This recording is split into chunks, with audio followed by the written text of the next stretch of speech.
नमस्कार, स्वागत है आप सभी का सी न्यूज भारत में। मैं हूं आपके साथ ज्योति श्रीवास्तव। वक्त हो चुका है न्यूज बुलेटिन का, जिसमें बात होगी औरैया की, जहां हाईवे पर खतरनाक तरीके से सवारी सीट पर गाड़ी चलाते वीडियो का एआरटीओ ने लिया संज्ञान। आगे बात करेंगे छतरपुर की, जहां अनुबंधित मीटर वाचकों का धरना लगातार जारी है। ऐसी तमाम खबरों पर विस्तार से डालेंगे नजर। हाईवे पर खतरनाक तरीके से सवारी सीट पर गाड़ी चलाते समय सोशल मीडिया पर वायरल हुई वीडियो को एआरटीओ औरैया ने संज्ञान में लिया।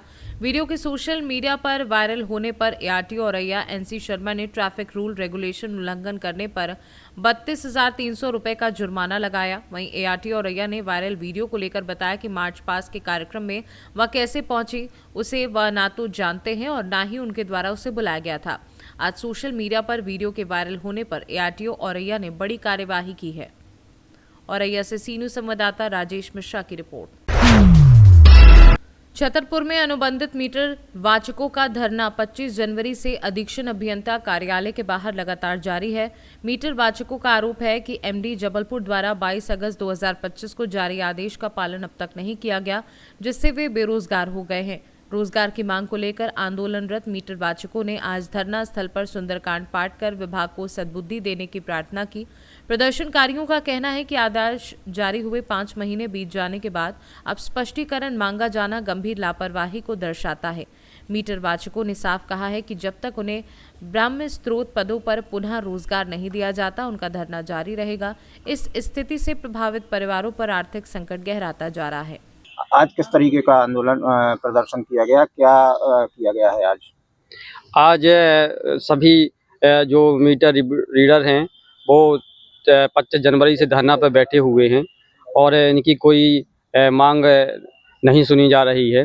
इसलिए आज जानकारी लगी कि अधीक्षण अभियंता छतरपुर द्वारा जबलपुर एक पत्र भेजा गया है कि हमें जो आदेश प्राप्त हुआ है मुख्य महाप्रबंधक जबलपुर का 22 अगस्त 2025 का, वह स्पष्ट समझ में नहीं आ रहा है। उसमें स्पष्ट आदेश निर्देश देने के लिए पत्र लिखा गया है, जबकि ये आदेश 5 माह पहले हो चुका था और जिसमें बिल्कुल सरल शब्दों में स्पष्ट लिखा हुआ है कि बाह्य स्रोत भर्ती में नए कार्मिकों को रोक लगाते हुए पूर्व मीटर वाचक और अनुबंधित मीटर वाचकों को ही आउटसोर्स में रोजगार प्रदान किया जाए, जो स्मार्ट मीटर लगने से बेरोजगार हो रहे हैं। लेकिन इतने स्पष्ट आदेश के बाद भी उसमें स्पष्टीकरण के लिए पत्र लिखा गया है, जो समझ से परे है।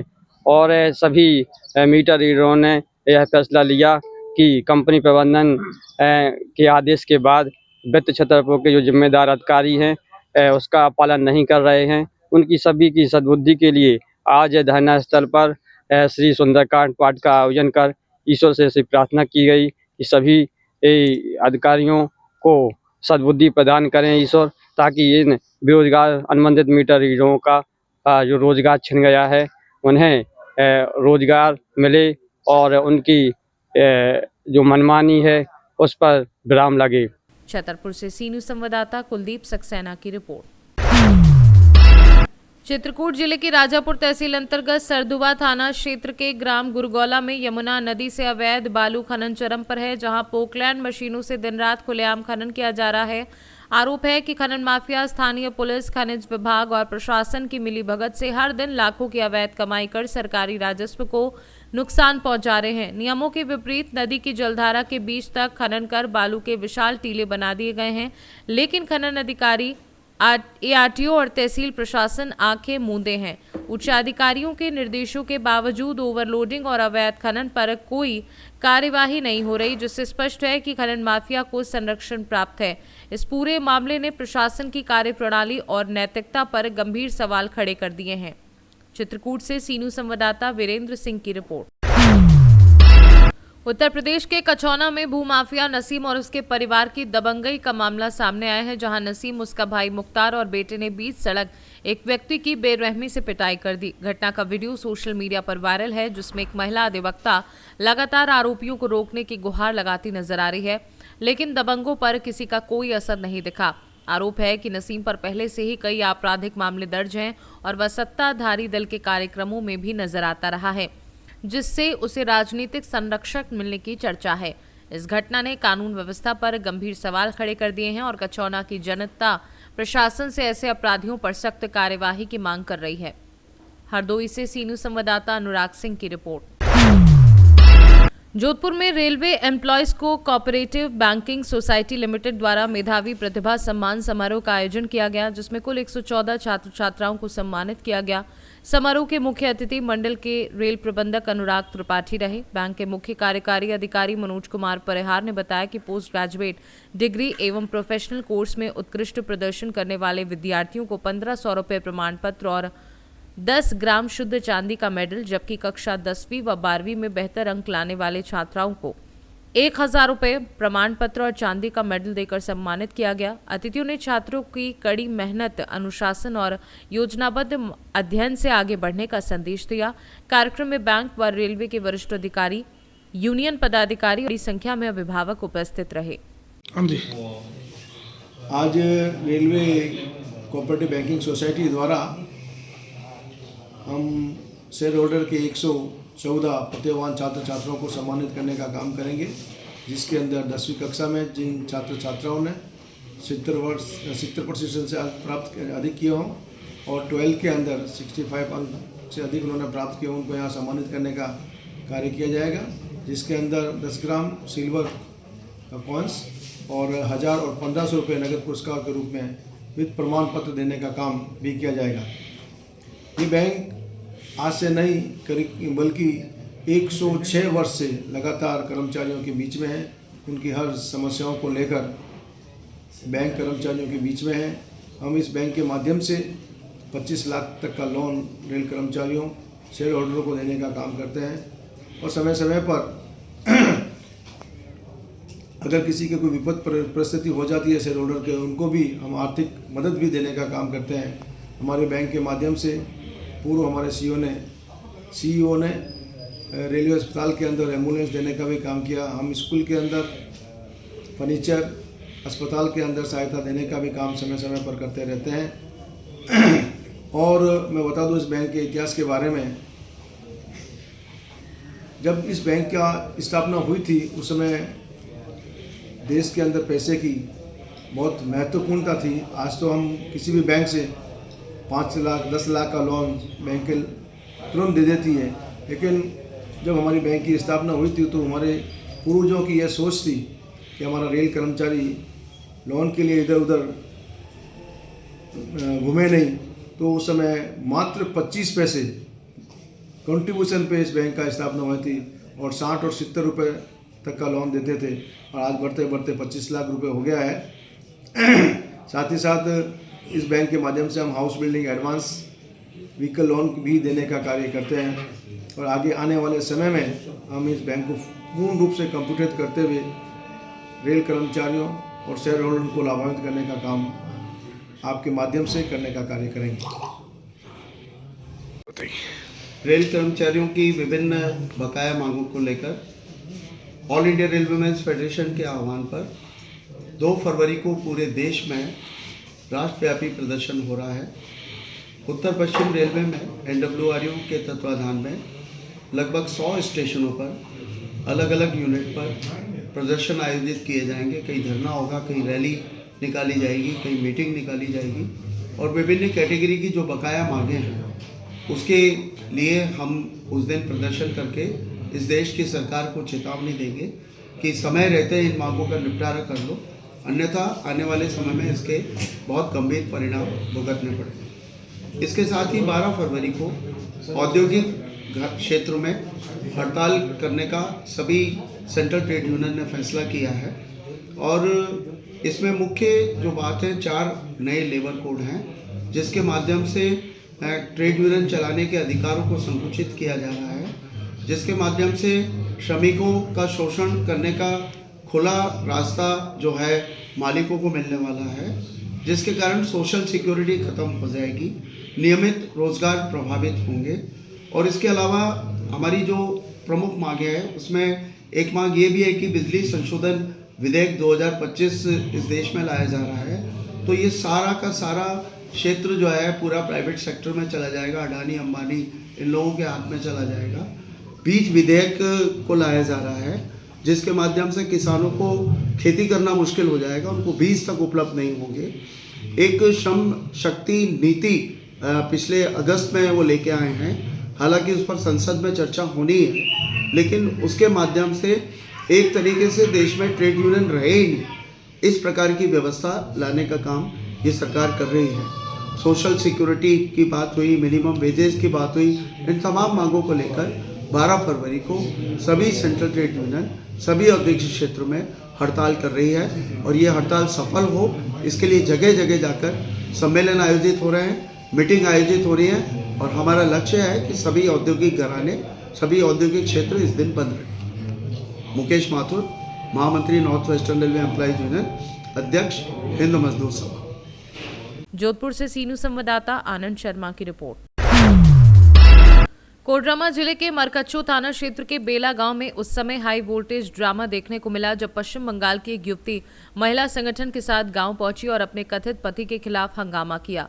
युवती का आरोप है कि इंस्टाग्राम के जरिए उसकी पहचान बेला निवासी नितेश पंडित से हुई। दोनों ने प्रेम संबंध के बाद मंदिर में शादी की और फरवरी 2025 से हैदराबाद में 7 से 8 महीने तक पति पत्नी की तरह साथ रहे। बाद में युवक अचानक फरार हो गया और अब शादी से इनकार कर रहा है। पीड़िता ने मरकच्चो थाने में शिकायत दर्ज कराई है और ससुराल पक्ष से स्वीकार किए जाने की मांग की है, लेकिन परिजनों ने उसे अपनाने से इनकार कर दिया है। युवती ने कहा है कि वह सामाजिक बदनामी झेल रही है और सिर्फ अपना हक चाहती है। वहीं प्रयासों के बावजूद महिला संगठन को निराश होकर लौटना पड़ा। कोर्ट में मामला लंबित होने के बावजूद आप मरकच्चो थाना क्षेत्र के बेला में जाकर शोर शराबा किए हैं, क्या है पूरी मामला? मामला ये है कि कोर्ट में मतलब केस चलने के बावजूद भी वो हमको बुलाया था। ठीक, हमारे मोहल्ले में जैसे कि हमारा बदनाम हो गया तो 10 फैमिली मैटर को सबको बुला के मतलब इंसल्ट किया इस वजह से, और हमारा घर तक सबको पता चल गया कि रखना क्यों नहीं चाहता है, आपका जब शादी हो गया है इसलिए उसका घर गया। तो ये भी जानकारी मिल रहा है कि वो जेल भी गया था, तो बेल कैसे हो गई?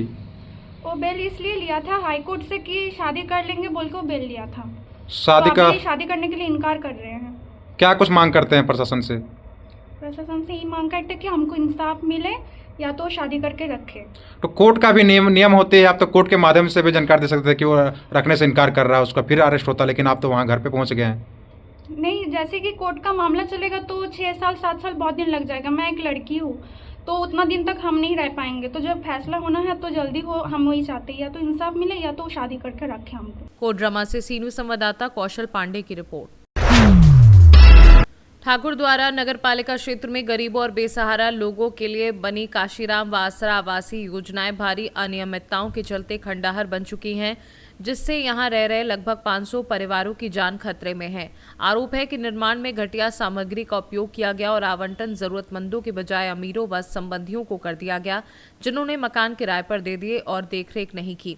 रखरखाव के अभाव में मकानों की हालत बेहद जर्जर हो चुकी है।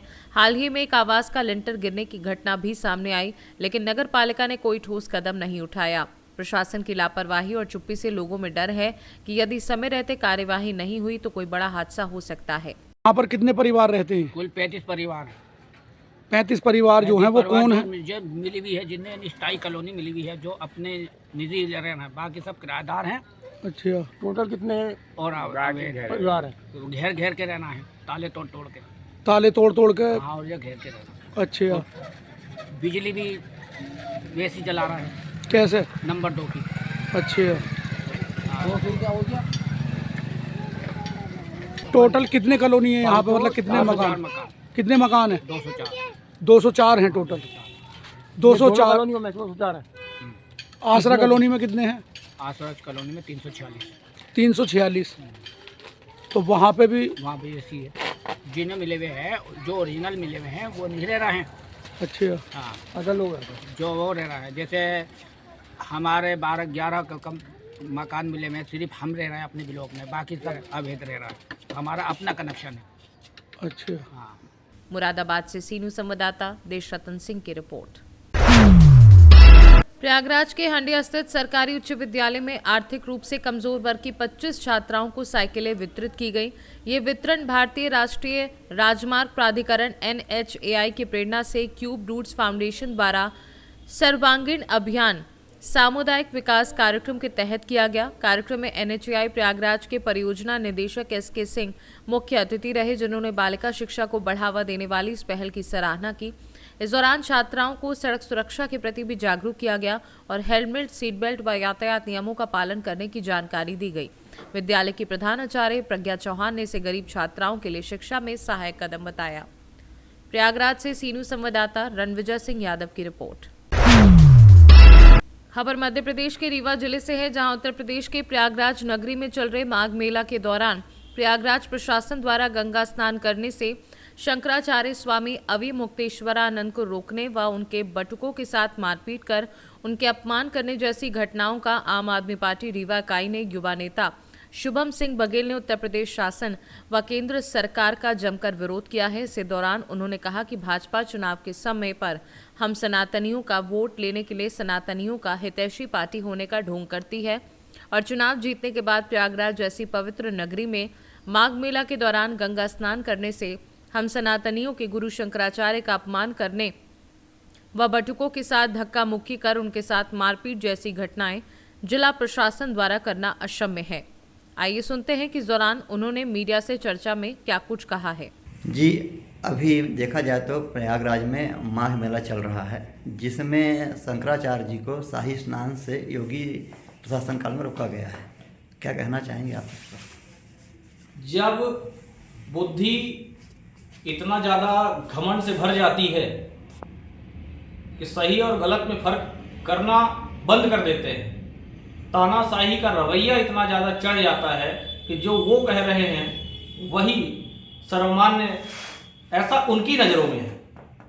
सही बात यह है कि खुद को योगी कहने वाले आज उत्तर प्रदेश में सनातन धर्म के प्रधानमंत्री को रोकने की जुर्रत कर दिया इन्होंने, इतनी बड़ी हिम्मत कर दिया उन्होंने। और मात्र रोकने की बात होती तो हम भी सहमत होते। जो सनातन धर्म की, हिंदू धर्म की बात नहीं कर रहा हूं, हिंदू एक अलग विचारधारा है। सनातन के संस्थापक और सनातन के प्रधानमंत्री है कौन? आदि शंकराचार्य। उनके साथ बर्बरता हुई है, उनके शिष्यों को चोटी पकड़ के खींचा गया है। वो सन्यासी जिन्होंने अपना सब कुछ त्याग दिया है, आपकी तरह सत्ता के लालची नहीं है कि सत्ता जो कह रही है हम करते जाएंगे। योगी आदित्यनाथ भगवा पहनने से योगी नहीं कहलाएंगे। आपको सनातन धर्म के हिसाब से चलने के लिए आपको उत्तर प्रदेश में लाया गया था, ना कि योगी अमित शाह और नरेंद्र मोदी के गाइडेंस पे जी हुजूरी करने वाले मुख्यमंत्री के तौर पर लाया गया था। आज देखा जा रहा है, पिछले साल भी हमने देखा था, एक तरफ VIP प्रोटोकॉल के लिए पूरा संगम नोच को आधा छोड़ रखा था, दूसरी तरफ इसी मौनी अमावस्या के दिन भगदड़ मचवाकर हजारों श्रद्धालुओं की मौत हुई थी। कौन जिम्मेदार हुआ? योगी। ली जिम्मेदारी आपके प्रशासन ने। कहां थे वो प्रधानमंत्री? कहां थे योगी? सबूत मांगे आपने और पब्लिक को सबूत दिए? कितने कैमरे लगे थे आपके और कितने की रिकॉर्डिंग आपने पब्लिश की है? जवाब दे दीजिए। और अंधभक्तों से कहना चाहूंगा कि तुम तो मरोगे और कटोगे भी, क्योंकि ये जो कह रहे हैं ना कि बटोगे तो कटोगे, एक एक को बांट रहे हैं, एक एक को काट रहे हैं। क्या लगा था जब किसानों पर लाठियां चली थी तो क्या लगा था? हम तो सुरक्षित है भाई, ये पंजाब हरियाणा के किसान मारे जा रहे हैं।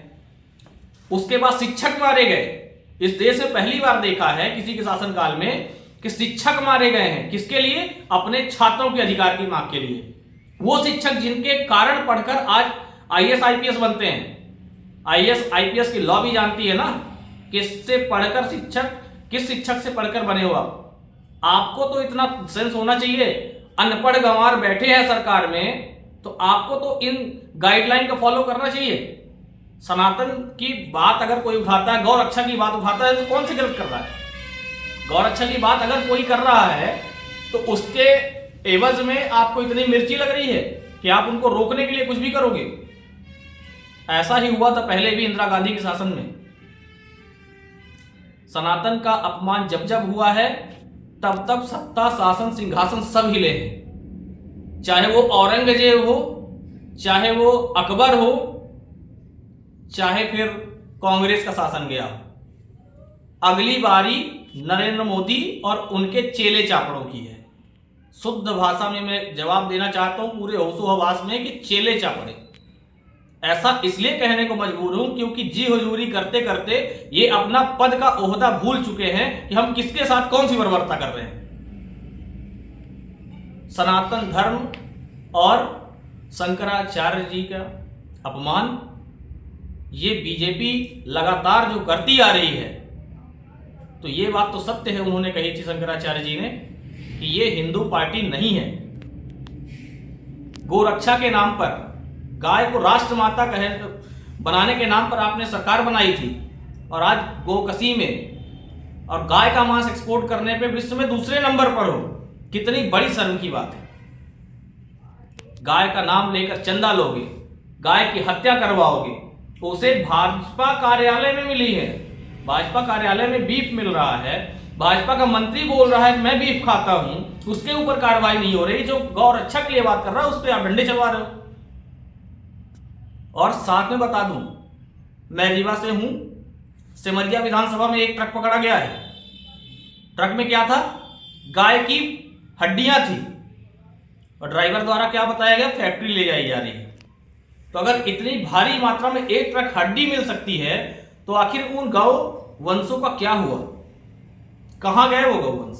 अब कहां से आई वो हड्डी? किसने जांच की? प्रशासन सोया बैठा है। यहां पर कुछ भी हो जाएगा, प्रशासन को खबर नहीं मिलेगी। तो आखिर हमें जागने की आवश्यकता है, समस्त सनातनियों को जागने की आवश्यकता है कि हम किसी पार्टी विशेष के गुलाम ना हो जाए। हम एक ऐसी विचारधारा के कहीं गुलाम ना हो जाए जो देश को बेच रही है, समाज को बेच रही है, आपस में फूट डाल रही है। इसलिए सभी सनातनियों जागो, बीजेपी के पीछे मत भागो, स्वयं को जानो, स्वयं को पहचानो। जय गौ माता, जय भारत माता। रीवा से सीनू संवाददाता अर्जुन तिवारी की रिपोर्ट। शाजापुर आगर जिले के कानड़ थाना क्षेत्र में नीमच से सारंगपुर जा रहा एक ट्रक बुधवार गुरुवार की दरमियान रात करीब 1 बजे कानड़ शामगी माना मार्ग पर अनियंत्रित होकर पलट गया। हादसे में ट्रक सवार 2 युवकों की मौके पर ही मौत हो गई, जबकि अन्य लोग घायल हो गए। सूचना मिलते ही पुलिस मौके पर पहुंची और जेसीबी की मदद से ट्रक के नीचे दबे घायलों को बाहर निकालकर 108 एम्बुलेंस से जिला अस्पताल आगर भेजा गया, जहां इलाज के दौरान मुबारक खान 22 वर्षीय और अफसर खान 26 वर्षीय को मृत घोषित कर दिया गया। पुलिस ने शवों को पोस्टमार्टम के लिए भेजकर मर्ग कायम कर जांच शुरू कर दी है। सर क्या घटना हुई है? ये अभी ग्राम सामगी माना में पुलिया के पास एक ट्रक है, लहसुन से भरा था।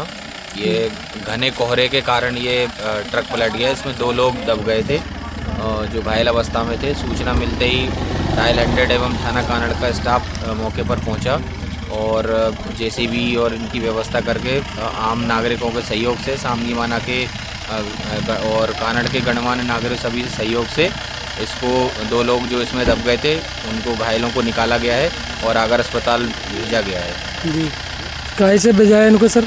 इनको 108 एम्बुलेंस से भेजा। जी सर, आपको सूचना कैसे मिली सर इनकी?